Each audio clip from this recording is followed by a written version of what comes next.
The biggest lie in real estate right now is that you need hundreds of thousands of dollars, perfect credit, decades of experience, or tons of contacts to successfully get your first cash flowing real estate asset. Well, we didn't have any of that. So instead of focusing on the typical residential multifamily deals, we had to think completely out of the box. We acquired a 3-bedroom resort cottage in Sandbanks on leased land with a total out the door cost of $76,000. Split the deal 3 ways, skip traditional mortgages altogether using an open car loan. The result, we're currently tracking towards a 20% annual return, roughly double the historical average of the S&P 500. But a deal like this doesn't work on autopilot. To unlock that yield, we had to plan around an 8% interest rate, make a 3-way partnership work, and plan for a highly seasonal model. Beating the stock market by that much doesn't happen by accident. It takes real strategy to make that math work. If you want to use this exact strategy for yourself, make sure to stick around to the end of the video where I'm going to be giving away a free 1-page cheat sheet, which is going to have all the lessons, all the takeaways, and things you need to know before getting into your first deal. Now, it's actually a funny story how we ended up finding this property. We were actually on our way back from a McDonald's getting some ice cream when we saw all these for sale signs on the lawn. And instead of just ignoring them, we started Googling the resort, checking out these listings, and what we found was pretty interesting. As soon as we got home, we pulled up all the listings, started going through some quick back of the napkin math, and we realized these properties had a lot of potential. There was one property that really stood out. It was a 400 square foot cottage, 3 beds, 1 bath, can sleep 7. And the cool thing about this is because it sits on a resort, it has a lot of amenities. I'm talking private beach, paddle boards, kayaks for rent, water park, basketball court, doubles as a volleyball court, a lot of other things. So this property was definitely something unique. Now, this property was listed for $73,000, which seems insane. It seems impossible to find a deal in today's real estate market for so little. There must be a catch. And there was. Is that the property is on leased land. So the way it works is we own the structure and we lease out the land underneath it from the resort. Now, this one detail changes everything. It changes the financing, it changes our strategy, it changes how the bank views our property. Now, this has some advantages and disadvantages. Most casual buyers lose interest when they see leased land. And this is exactly why some of these opportunities exist. Less buyers, less competition, less inefficiencies. So instead of just quickly dismissing it, we started looking at it like operators. We pulled up the Airbnb and Vrbo comparison so we can get an idea for what the nightly rental rates were going for. We also did some more research figuring out what the occupancy was like and how the seasonal demand would affect that. And we started to realize this thing might actually work. But honestly, equally as important as the lane structure was the partnership structure. A partnership can really accelerate growth or can completely destroy it. Out of everyone we brought this deal to, only 3 of us were ready for this kind of commitment and to go forward at this time. It was myself, my girlfriend, and her sister. And before we even really started talking seriously about buying this property, we talked a lot about expectations for the partnerships and asking a lot of hard questions. Who was contributing how much? Who was responsible for what we were going to do if revenues underperformed, what if someone wanted out, what our timelines were, and how aggressively we wanted to pay down our debt. Because one of the fastest ways to ruin relationships is unclear financial expectations. We decided very early on that this couldn't operate emotionally. It had to operate like a business. That meant clear responsibilities, constant communication, and transparency about money. We also aligned on the bigger vision for this property. This wasn't a vacation cottage. This wasn't a part-time investment. This was a 100% investment-focused deal. Once we set all the expectations and we all came to an agreement, we were ready to make our offer. So the first thing we did was we called the agent. Now, the property was originally listed for $73,000. Now, we were able to negotiate that down to $67,000. We had to pay taxes on the deal, so it came out to another $9,000. So our total out-the-door cost was $76,000. But because we bought this property in July, we were midway through the season. We still had half of the season's worth of resort fees to pay. And we were able to negotiate for the sellers to have those $4,000 of fees credited, and we didn't have to pay it for that season. Now, the interesting part about this deal is on the finance side, is on how the property is classified. Now, when we were looking at getting a loan for this property, The banks actually classify this not as real estate, but as a car. Now, let me explain. Because this is a mobile home cottage, even though there's no wheels, it's fixed into the ground, big deck, it's not going anywhere, it's technically classified as a car because it has a VIN number. Now, a car loan is completely different to a traditional mortgages, and it comes with a set of advantages and disadvantages. And I would say the big advantage is the fact that the loan is open. Now, what an open loan lets us do is we can make unlimited principal only payments where we're able to reduce our principal balance, and there's no extra penalty for doing so, unlike traditional mortgages for the most part.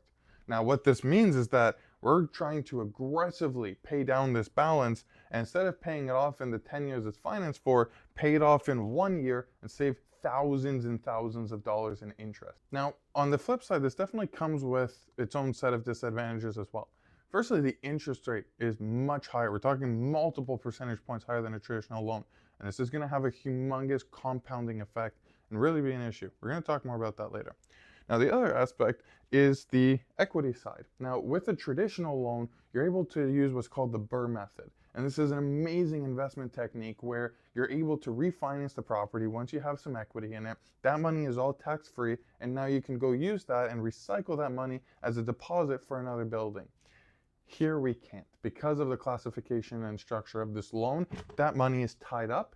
And what that means is that we're going to be able to get great cash flow because the property will be paid, but it's harder to scale like that. The resort referred us to the bank for us to sort out our financing. And the way this process works is that they require you to send 2 years worth of income statements. So I had sent mine over, and they'll go and do the qualifications and see if you're able to qualify for the loan.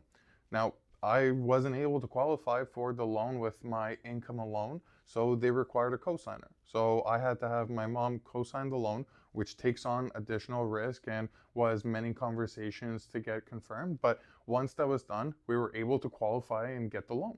So the way we set up our capital stack was that we put a $30,000 deposit, which was $10,000 each, and we had financed the remaining $46,000 with our loan. This meant we were able to complete the transaction, get the titleship, and now we officially owned our first property. Now, I had run a home maintenance franchise for 2 years and had some extra money that was liquid. So what I did was I invested the rest of the $15,000 for the remaining balance, and I bought out my equity free and clear. So I paid 25,000 something dollars, and I owned all of my portion. Now, the only debt that we had was no longer the 46,000, but it was instead the 31,000 from the remaining balance that was then paid bi-weekly from my girlfriend and her sister now. Now, remember, the big advantage of this open car loan was that we can make unlimited extra payments on this principal with no penalty. What you don't want to do is you don't want to get this loan and pay it off in the 10 years that it's amortized for. You're going to be paying thousands and thousands and thousands of dollars in interest, and it's going to completely destroy your cash flow and your returns. So instead, what they do really well is they're constantly almost doubling the payment every bi-weekly payment, and they throw extra money at it when they have it. When they get extra gifts or anything, that goes to the loan. And what they're also doing is recycling the money that we get from Airbnb. They're not taking any cash out of it yet, and they're putting that right back into the loan. And what this means is instead of having a 10-year amortization, they're going to have this loan paid off in 1 year. And we're going to have the property 100% out and clear at that point. Now, let's dive into some of these numbers. So if we look at the expenses, firstly here, there's a couple big ones. So firstly, there's the resort fees. Now, this is going to include our ground fees for our lease. Going to include the amenities and all the maintenance, and that costs $8,000 a year plus tax. Now, the other thing is to be a part of the private rental program and to have them do the key exchange and dealing with our clients costs another $3,000 per year plus tax. We also have taxes, and we have insurance, about $560 a year. Now, on the variable costs, it's $120 to do the cleaning. Now, we were originally thinking that we were going to need to find external cleaners and have them scheduled for all our jobs. The resort is actually able to do so when we pay that variable cost at the end of all our guest days, $120. Other things is all the supplies, and then repairs and maintenance. So we spent about $1,000 in repairs and maintenance, not going to be an ongoing cost, just our first year. We sanded, repainted the deck, bought a new barbecue, got some new decorations inside, some new chairs, and that's really all we needed. Utilities and the propane. Now, on the revenue side, so gross, it does about $27,000 to $30,000 from Airbnb and Verbo. Personally, ours does more on Airbnb. Now, what that means is once we subtract our revenue with our expenses, we're going to get a net revenue of $15,000 to $17,000 a year. Now, if there was no partners and you did this all alone, yes, you would have $15,000 to $17,000 a year. Because we are split in three, we each get about $5,000 per year. Now, on our $25,000 investment, we're talking north of a 20% annual return. That's a great IRR. Now, in terms of what actually managing a property like this actually looks like, it's definitely a learning curve. I mean, it was our first time setting up an Airbnb account, making a listing, trying to show pictures, showing all the amenities and everything, detailed descriptions, highlighting all the ways that this property is unique and is a place you really want to stay at. But you learn it pretty quickly. And then I feel like now most of what we're doing is just scheduling things. Like we have people that are scheduling our Airbnb. They'll ask a couple questions here and there, how it works, what it's like. We respond, doesn't take long. And then, we're scheduling the cleanings with the resort and they come at the end of all of our guest days. And it really just becomes more efficient the more you do it. You start to have better expectations, better messages that explain all these things where you can really prevent a lot of common questions that are frequently asked, and you just get better at preparing, expectations and how things work. And guests have an awesome stay and they don't need to reach you out that often. And honestly, it's pretty manageable, especially when you have a partnership of three people.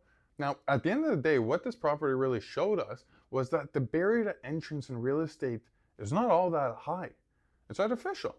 Now, if you're able to think outside the box and be creative, returns like these for prices like this are out there. You just got to go out and find them, but they're definitely there. Now, if you enjoyed this video, make sure to hit that subscribe button. And like I promised you, I appreciate you sticking around for the end of the video. I have a special gift for you, so don't go anywhere. If you go in the description of this video, you're going to find a link where you're able to download a one-page cheat sheet where it's going to be outlining all the key takeaways and lessons from this video, and it's in a way that you're going to be able to apply it very easily. So make sure you go get that right now. Now, if you want to get in touch with me, I'll have my LinkedIn down below. Feel free to connect and message me if you have any questions or anything that you want another pair of eyes on. Feel free to reach out. And on to the next breakdown. I'll see you in the next video.